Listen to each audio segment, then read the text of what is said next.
నమస్తే అండి. Welcome to Gorumuddalu. Gorumuddalu Gorumuddalu Gorumuddalu Gorumuddalu. Winter టైంలో అల్లం తర్వాత మిరియాలు ఈ రెండు కూడా మనము కొంచెం అన్ని ఆహార పదార్థాల్లో ఉపయోగించితే కనుక అది మనకి చాలా రిలీఫ్ని ఇస్తుంది అనమాట. ముఖ్యంగా వింటర్ టైంలో ఏంటంటే మనకి జలుబు చేయటం అనేది ఉంటుంది, లేకపోతే కంజెషన్ ఉంటుంది అనమాట. ముక్కు బ్లాక్ అవ్వటము, లేకపోతే గొంతు సోర్గా ఉండటము, అంటే మండుతున్నట్టు ఉండటము, లేకుంటే గొంతులో నొప్పి ఉండటము, ఇవి చిన్నపిల్లలకి ముఖ్యంగా వస్తూ ఉంటాయి అన్నమాట. ఎందుకంటే వాళ్ళు వాటర్ ఎక్కడంటే అక్కడ తీసుకోవటం అనేది జరుగుతూ ఉంటుంది. తర్వాత కంటామినేషన్ అనేది ఈజీగా పిల్లలకి అయిపోతుంది అనమాట. అంటే వాళ్ళు ఎప్పటికప్పుడు చేతులు శుభ్రంగా కడుక్కోవటము ఇలాంటివన్నీ కూడా 100% పాటించకపోవచ్చు. మనం ప్రతిసారి వాళ్ళని మానిటర్ చేయటానికి మనకి అంత టైము లేకపోతే అంత వీలు కూడా ఉండకపోవచ్చు అనమాట. సో ఈ సింపుల్గా జలుబులు దగ్గులు చిన్న చిన్న ఫీవర్స్ అనేవి వింటర్లో మోస్ట్ కామన్గా సర్వసాధారణంగా వస్తూ ఉంటాయి. అందుకని అల్లము తర్వాత మిరియాలు ఈ రెండు కూడా మనము ఆహార పదార్థాల్లో ప్రతిరోజు కొంచెం కొంచెం ఉపయోగిస్తే, అంటే ఎక్కువ ఘాట్లాగా కాకుండా కొద్దిగా ఉపయోగిస్తే కనుక మిక్స్ చేసి ఉపయోగిస్తే కనుక బాగుంటుంది, పిల్లలకి రిలీఫ్ వస్తుంది అన్నమాట. సో ఈ అల్లాన్ని తర్వాత మిరియాలని ఉపయోగించి ఆల్రెడీ మీకు తెలిసిన రెసిపీయే అది ఇప్పుడు మీకు చేసి చూపించబోతున్నాను.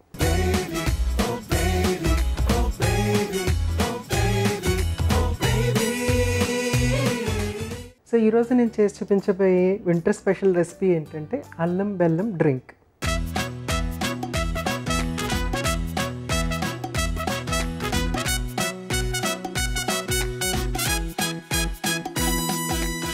అల్లం బెల్లం డ్రింక్కి కావాల్సిన పదార్థాలు ఏంటో ఒకసారి చూసేద్దాం.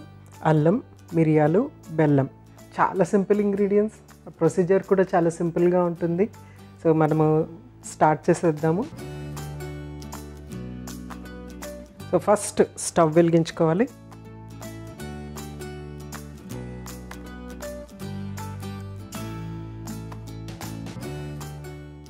స్టవ్ వెలిగించుకున్న తర్వాత వాటర్ వేయాలి. అంటే మనం ఎంత డ్రింక్ తయారు చేయాలనుకుంటున్నాము, 1 కప్ప 2 కప్పుల 3 కప్పుల దాన్ని బట్టి అంత వాటర్ మనము ప్యాన్లో వేసుకోవాలన్నమాట. సో వాటర్ వేసుకున్న తర్వాత బెల్లం అందులో యాడ్ చేసేయాలి. ఫస్ట్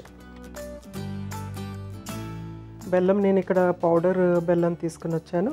సో జస్ట్ ఇది ఒక 2 కప్స్ అవుతుంది. 2 కప్స్కి నేనేం చేస్తున్నానంటే, ఇది కొంచెం స్పూన్ కొంచెం పెద్దగా ఉంది కాబట్టి ఒకటి హీట్ తర్వాత ఒకటి ఇలాగా ఫ్లాట్గా ఉండేగా కొంచెం బెల్లం యాడ్ చేశాను అనమాట. బెల్లంతో పాటు నెక్స్ట్ ఏంటంటే జస్ట్ 1/4 ఇది 1/4 మిరియాలు ఇందులో యాడ్ చేస్తున్నాను. నెక్స్ట్ ఏంటంటే అల్లాన్ని మనము చక్కగా గ్రేట్ చేసేసుకుందాం ఇందులో.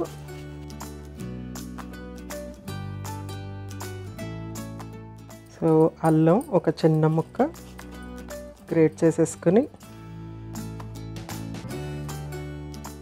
నెక్స్ట్ ఏంటంటే మూత పెట్టేసేసి బాయిల్ అయ్యే వరకు మనం వెయిట్ చేయాలి. బాయిల్ అయిన తర్వాత సర్వ్ చేసేసుకోవాలి. సో ఇదేంటంటే మనము రెగ్యులర్గా చేయటం అనేది ఇది ఉండదు. జనరల్గా కషాయానికి ఇలా ఈ విధంగా చేస్తారు. ఇంకొన్ని మసాలా దినుసులు యాడ్ చేసి కషాయంలాగా చిక్కగా తయారు చేస్తూ ఉంటారు చాలామంది. ఎస్పెషలీ మనకి పాండమిక్ తర్వాత కషాయాలు డిఫరెంట్ టైప్స్ ఆఫ్ కషాయాలు చేయటం అనేది మనకి రెగ్యులర్గా అలవాటు అయిపోయింది. అయితే మనము ఈ మిరియాలు తర్వాత బెల్లము పానకంలాగా మనకి శ్రీరామనవమికి చేస్తూ ఉంటారనమాట. అప్పుడు మనకి చక్కగా ఎక్కువ ఎనర్జీ కావాలి కాబట్టి శ్రీరామనవమి అంటే మనకి ఆ వింటర్ ఎండింగ్లోనే వస్తూ ఉంటుంది. సో ఆ టైంలో మనకి కావాలి కాబట్టి ఆ టైంలో ఆ విధంగా అలా ప్లాన్ చేయబడింది అనమాట. అంటే బెల్లము తర్వాత మిరియాలు మనకి పానకంలాగా ప్రసాదంలాగా తీసుకుంటూ ఉంటాం. ఇప్పుడు నేను ఇందులో ఏం చేశానంటే అల్లాన్ని కూడా యాడ్ చేశాను అనమాట. అల్లము యాడ్ చేసేటప్పటికి ఏంటంటే మనకి ఫీవరు అలాంటివి ఉంటే కొంచెం తగ్గటము, తర్వాత బాడీ పెయిన్స్ ఉంటే కనుక అది రిలీఫ్ అవ్వటం అనేది ఉంటుంది. పిల్లలకి కానీ పెద్దలకి కానీ దీన్ని తయారు చేసి తీసుకుంటే కనుక బాడీ పెయిన్స్ అనేవి చాలా రిలీఫ్ అనేది వచ్చేస్తుంది అనమాట. మంచి యాంటీఆక్సిడెంట్ లాగా కూడా ఉపయోగపడుతూ ఉంటాయి. ఇందులో హీలింగ్ ఎలిమెంట్స్ ఉంటాయి. మనకి మిరియాల్లోనే ఉంటుంది, అలాగే అల్లంలో కూడా హీలింగ్ ఎలిమెంట్స్ అనేవి ఉంటాయి. బెల్లం అనేది ఆల్రెడీ మీకు చాలాసార్లు చెప్పాను. బెల్లంలో మనకి మోస్ట్ ఇంపార్టెంట్గా ఏంటంటే కాల్షియము, ఐరన్ ఈ రెండు ఉంటాయి. సో అవి లిక్విడ్ ఫామ్లో, ఇప్పుడు మనం అది లిక్విడ్ ఫామ్లో తీసుకుంటున్నాం కదా, చాలా సింపుల్గా ఈజీగా మనకి అబ్జార్బ్ అయ్యే ఫామ్లో మనకి వచ్చేస్తూ ఉంటాయి అన్నమాట. సో సింపుల్గా చాలా మోస్ట్ సింప్లెస్ట్ డ్రింక్ మనం పిల్లలకి అప్పటికప్పుడు తయారు చేసి ఇవ్వాలంటే ఈ విధంగా తయారు చేసి ఇచ్చేయచ్చు. తర్వాత అరుగుదల తక్కువ ఉన్నప్పుడు పిల్లలకి డెఫినెట్గా మనము ఈ డ్రింక్ని తయారు చేసి ఇవ్వచ్చు అనమాట. అరుగుదల అంటే ఒకసారి పిల్లలకి ఏంటంటే కడుపు నొప్పిగా ఉండటము, లేకపోతే మోషన్ ఫ్రీగా అవ్వకపోవటము, తర్వాత ఆకలి సరిగ్గా వేయకపోవటము, ఈ 3 కండిషన్స్ ఉన్నప్పుడు ఏంటంటే చిన్న కప్పుడు అప్పటికప్పుడు ఫ్రెష్గా తయారు చేసి వెచ్చగా చేసి ఇస్తే కనుక అది చాలా రిలీఫ్ అనేది వచ్చేస్తుంది అనమాట. అఫ్కోర్స్ జలుబు దగ్గుకైతే చాలా చక్కగా, సోర్ త్రోట్ ఉంటే కనుక ఇంకా చాలా చక్కగా వెంటనే ఇన్స్టెంట్ రిలీఫ్గా వచ్చేస్తుంది. అయితే ఇవేనా ఇంకేమన్నా మసాలా దినుసులు యాడ్ చేయొచ్చా, దాల్చిన చెక్క, లవంగాలు ఇవన్నీ యాడ్ చేయొచ్చా అంటే అఫ్కోర్స్ యాడ్ చేసుకోవచ్చు. కానీ ఇంకా డైల్యూటెడ్గా మనం ఇవ్వాలన్నమాట. మరీ ఘాట్గా కాన్సన్ట్రేటెడ్గా ఇవ్వకూడదు. ఇది మనము 1 year పిల్లలు 1 year ఏజ్ దాటేసిన తర్వాత పిల్లలకి మనం ఇది కొంచెం ఇవ్వచ్చు. కొద్దిగా ఫస్ట్ ఇంట్రడ్యూస్ చేసినప్పుడు మాత్రం డెఫినెట్గా 1-2 spoons ఇంట్రడ్యూస్ చేసి తర్వాత ఇచ్చేయచ్చు అనమాట. ఇది చక్కగా మరిగిపోయింది కదా. నేను ఏం చేస్తానంటే స్టవ్ ఆఫ్ చేసేస్తాను. స్టవ్ ఆఫ్ చేసేసి ఒక 2 minutes 3 minutes అలాగ వండించిన తర్వాత మనం సర్వ్ చేసుకుందాం. సో ఇది చల్లారే లోపల నేను ఒక సింపుల్ టిప్ ఒకటి మీతో షేర్ చేసుకుంటాను. ఈ టిప్ ఏంటంటే యూజువల్గా పిల్లలకి ఎమోషన్స్ కంట్రోల్ చేయటం అనేది తెలియదు అనమాట. చాలా టైం వరకు వాళ్ళకి తెలీదు. తర్వాత వాళ్ళకి వచ్చే ఎమోషన్స్ కూడా చాలా సింపుల్ ఎమోషన్స్ ఉంటాయి. తర్వాత బేసిక్గా ఉంటాయి అన్నమాట ఎమోషన్స్. టూ మెనీ ఎమోషన్స్ ఏముండవు, కాంప్లెక్స్గా ఉండవు. యూజువల్గా పిల్లలు ఏంటంటే మనం పేరెంట్స్ని లేకపోతే పీర్ గ్రూప్ అంటే వాళ్ళ ఫ్రెండ్స్ని కానీ వాళ్ళ తల్లిదండ్రులు కానీ ఇంట్లో ఉన్న జనాలు లేకుంటే వాళ్ళు ఎక్కడికి వెళ్తుంటే అక్కడ చుట్టుపక్కల ఉన్న జనాల్ని చూసి ఇమిటేట్ చేస్తారు. మనం అందరం కూడా ఇమిటేషన్తోనే పెరుగుతూ ఉంటాం అనమాట, ఇమిటేట్ చేస్తూ ఉంటారు. సో ఎమోషన్స్ వాళ్ళకి కొన్ని అర్థమవుతాయి, కొన్ని చాలా వరకు అర్థం కాకపోవచ్చు. అయితే మనము పేరెంట్స్ ట్రైనింగ్ ఇస్తే కనుక డెఫినెట్గా వాళ్ళు దాన్ని చక్కగా ట్రైన్ అవుతూ ఉంటారు అనమాట. అయితే మనం ఎలా చేయాలి అంటే ఫర్ ఎగ్జాంపుల్ కొన్ని సింపుల్ థింగ్స్ వాళ్ళకి నేర్పించాలి. అంటే ఉదయాన్నే లేచిన వెంటనే గ్రీట్ చేసుకోవటం అనేది, లేకపోతే ఎవరన్నా ఇంటికి వచ్చిన వెంటనే వాళ్ళకి గ్రీట్ చేయటం అనేది, గుడ్ మార్నింగా, గుడ్ ఆఫ్టర్నూనా, లేకుంటే ఎలా ఉన్నారు అని అడగటము, ఇలాంటి సింపుల్ థింగ్స్, హలో చెప్పటము, ఇలాంటివి అవన్నీ కూడా మీరు చెప్పరని కాదు. ఇవన్నీ ఏంటంటే మనము కాన్షియస్గా వాళ్ళకి చెప్పటం అనేది, మనము చెప్పినా చెప్పకపోయినా మనం ఏం చేస్తున్నామో పిల్లలు అదే రిపీట్ చేస్తూ ఉంటారనమాట. అదే కనుక మనం కాన్షియస్గా చెప్తే వాళ్ళ అండర్స్టాండింగ్ పవర్ ఎంతవరకు ఉంది, ఏ విధంగా అండర్స్టాండ్ చేసుకుంటున్నారు అనేది మనం చూసుకోగలుగుతాం.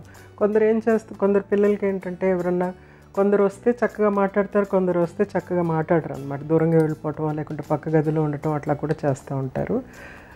అలా చేయటానికి కారణం ఏంటి అని మనం తెలుసుకోవాలన్నమాట. అంటే డైరెక్ట్గా అడగకూడదు. జనరల్గా అంటే ఎందుకు రావట్లేదు అనేసి మనం కోప్పడటం, లేకుంటే ఎందుకు వచ్చి కూర్చోట్లేదు, ఎందుకు హలో చెప్పలేదు అని కోప్పడటం అలా కాకుండా ఒక కన్వర్జేషన్లో కొన్ని మాటలు మాట్లాడుతూ సింపుల్గా నెమ్మదిగా అడిగితే కనుక వాళ్ళు ఎందుకు ఇష్టం పట్టలేదు రావటానికి అనేది వాళ్ళు చెప్తారనమాట.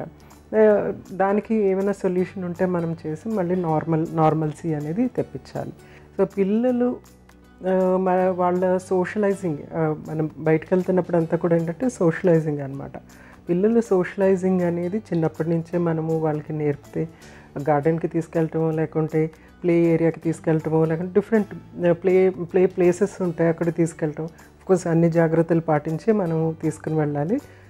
అలా చేస్తున్నప్పుడు ఏంటంటే వాళ్ళకి ఎమోషన్స్ డెవలప్ అవటం అనేది, ఎమోషనల్ ఏరియా చక్కగా డెవలప్ అవటం అనేది జరుగుతూ ఉంటుందన్నమాట.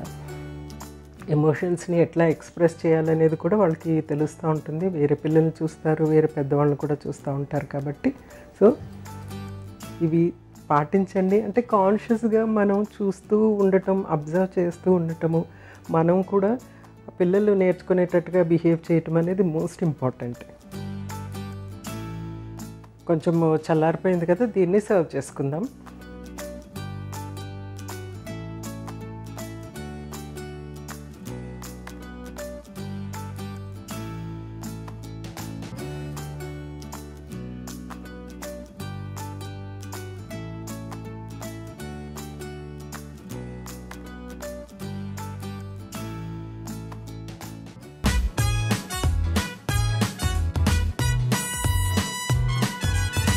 సో అల్లం బెల్లం డ్రింక్ రెడీ అయిపోయింది. దీనికి కావాల్సిన పదార్థాలు, తయారు చేసే విధానం మరొకసారి చూసింది. అల్లం బెల్లం డ్రింక్కి కావాల్సిన పదార్థాలు: అల్లం, మిరియాలు, బెల్లం. తయారీ విధానము: ముందుగా స్టవ్ వెలిగించి ప్యాన్ పెట్టి అందులో నీళ్లు వేసుకొని అందులో బెల్లం, మిరియాలు, అల్లం తురుము వేసి బాగా మరిగించుకోవాలి. అలా మరిగిన మిశ్రమాన్ని ఒక సర్వింగ్ గ్లాసులో తీసుకుని సర్వ్ చేసుకుంటే అల్లం బెల్లం డ్రింక్ రెడీ.